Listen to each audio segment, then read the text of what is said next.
different people have made different trade-offs. And that's really what we're going to be talking about today is here are the trade-offs that we made, here are the choices that we made, here's why we did them, and here's the benefits that we get for our customers and use cases.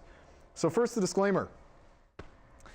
So this is based on public sources for each company. I only work for one of these companies, so I have to go off of what they publicly say about their architecture. So if it's wrong, I either read the source wrong or they didn't actually disclose it accurately. We won't be covering every all-flash array architecture because, quite frankly, some of the ones that are out there are not all that different from traditional arrays. Other ones don't have a rich set of features, and so, frankly, their architecture just doesn't have that much to talk about. And some just aren't that well documented, right? There's just some out there that they haven't really disclosed anything about the architecture, so I can't really talk about it.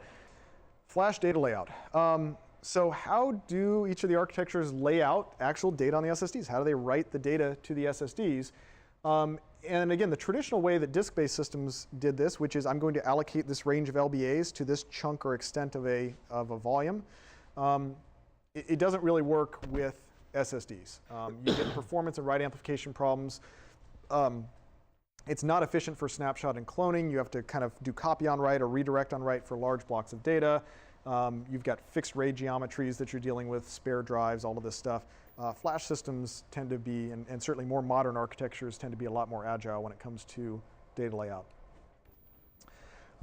So this is actually one where XtremIO diverges from SolidFire and Pure in that they use a fixed block layout. And this is their diagram for this. But they basically have a 25 disk, 25 SSD shelf. They run a wide RAID stripe against that, 23 plus 2 parity stripes against that. They start just by, as data comes in, they just fill up those stripes and write all the data. As the drive is fully overwritten, again, using their reference counting, they keep track of which of these blocks are no longer referenced. And they have a sorting process that basically figures out which RAID stripe is the least full. And when they need to write more data, they will fill in the gaps on that RAID stripe, recalculate the parity. There's some overhead to that, obviously. They have to read the old parity blocks. They have to write new parity blocks in that stripe. But it's all fairly straightforward, and all of their blocks are fixed 4K in size, so they don't have variable size holes to fill in, right? Very simple. However, it also means that all of their blocks are a fixed 4K in size. So something like compression is very hard to implement in this architecture. The other problem with this is that, again, because you're looking at an individual SSD here, it is filling in individual 4K holes on these SSDs. And we'll see why that can be problematic in a second here. So SolidFire and Pure both use a log-structured approach to storage. And the way that it basically works is you divide up, you take an SSD, you divide it up into larger fixed size segments, typically a megabyte or so in size. Could be larger, could be smaller. Incoming data is aggregated typically in memory or an NVRAM into these segments. The segments, the actual data within the segments doesn't have to be any fixed alignment, so you can easily compress the data and pack as many blocks as you can into these segments. And then you simply write those segments linearly down to the drive. Once you've filled up the drive, you've got to go back to the beginning. And there's a process that we call recycling, some people call it garbage collection, where you read in the old segments, ahead of where you're writing, obviously. Read in the old segments, figure out which blocks are no longer in use. And again, we've talked about how we've figured out that certain blocks are no longer in use in each architecture. The data that's still in use, you pack into the new segment and write the new segment down to the drive. Now this is, in many cases, what an actual SSD is doing under the covers. So why would we do this ourselves? And the answer is, particularly on consumer flash drives, they're not very good at this. They have very little memory, very little CPU, and very basic algorithms for doing this. And as a result, once they start doing this garbage collection internally, they make a mess of things. And I'll actually show you what that looks like with a performance benchmark. So this is performance benchmark. This is over a 3-hour period, starting with a fresh out-of-box drive. And what you don't see is in the background, we're doing a bunch of 128K random writes to this drive, and at the same time, trying to see how many read IOPS we can get off the drive. Right? And what you see is at the beginning, we've got a lot of read IOPS, over 10,000 read IOPS we're getting. Then at a certain point, something happens. Well, what happens? The drive had to do garbage collection. Because we're doing 128K random writes.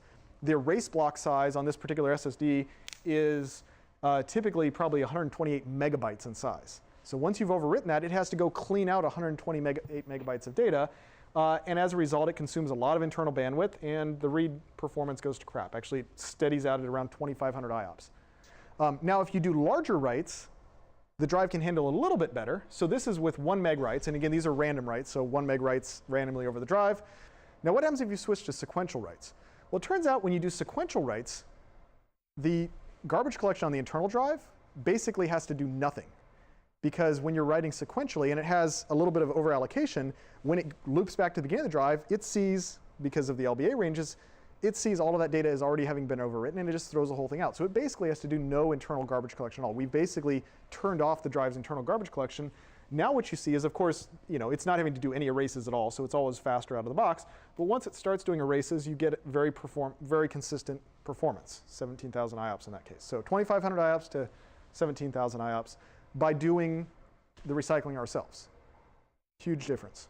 Why do they have the drive do it?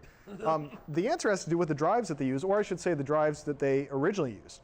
And this is a performance graph from the drive that they originally architected the system around, one you can't buy anymore because Apple bought them, and that's Anabit.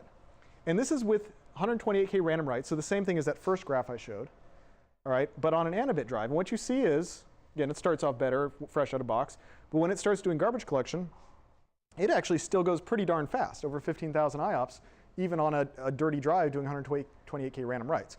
Why? Two reasons. Had a very powerful controller on it, had a lot of memory on it, had a lot of over-provisioning on it. It was a really good drive, pretty expensive, but really good drive. They got into a little bit of a problem when Anabit got bought and they couldn't get that drive anymore, and so they had to wait for somebody else to build a similar drive, and now they use a Hitachi eMLC drive that I haven't benchmarked, but I suspect is fairly similar. So in any case, they're using a drive that has a lot of over-provisioning, has a very fast processor on it, and has pretty good internal garbage collection algorithms so that they can do random overwrites and still get pretty decent performance off of it. So that's why they're able to get away with it. But there are still some big trade-offs, even using that drive. So the big one to me is that it's very difficult to support variable size blocks. And they've talked about this openly. They don't have compression today. They hope to have compression in the future, but they're actually going to try to push it to the SSD vendor to do the compression internally on the drive. Not exactly sure how that's going to work, but it's very difficult in their architecture to support anything but a fixed 4K layout because they need to fill in holes in their RAID stripes. That's how it's designed. And if those holes are all different sizes, they've got a big problem. The other interesting thing about their architecture is that it's what I would call a write fragmenting architecture. So whatever size writes you're coming in, it's breaking those up into 4K writes, which is really not ideal performance on any SSD platform.